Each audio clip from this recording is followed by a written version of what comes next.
Donc ça veut dire que pour toi, il faut d'abord, ok, il y a la vision, c'est-à-dire que du coup, tu sais pas forcément comment ce que tu vas faire, mais tu crois en ce que tu ressens. Donc du coup, tu fonces, et même si les obstacles sont super costauds. Mais il y a eu du découragement après, on va pas se mentir. Il y a des périodes où tu vas abandonner, genre on n'est pas super mal et tout. Mais c'est vrai que dans l'ensemble, j'arrivais à me relever juste en fixant, tu vois. Parce que comme je t'ai dit, j'ai mis 1 an et demi pour rien qu'avoir une réponse positive pour ma première agence. Quand on te dit que t'as...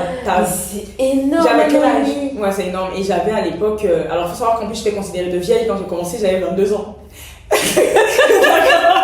Sachant que là maintenant on est dans l'ère, ceux qui écoutent, on est dans l'ère où maintenant on commence à avoir des filles plus matures dans la trentaine, merci parce que ça évolue. Mais moi à l'époque en 2013, honnêtement 22 ans je faisais partie des plus vieilles.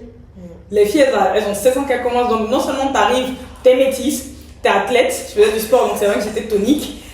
Et t'es vieille quoi pour eux. Du coup, j'arrivais en âge. Il y a rien qui va.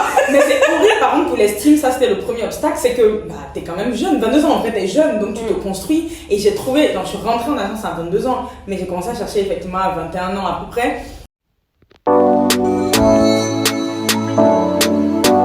Et toi, c'est quoi ta graine? Like et abonne-toi.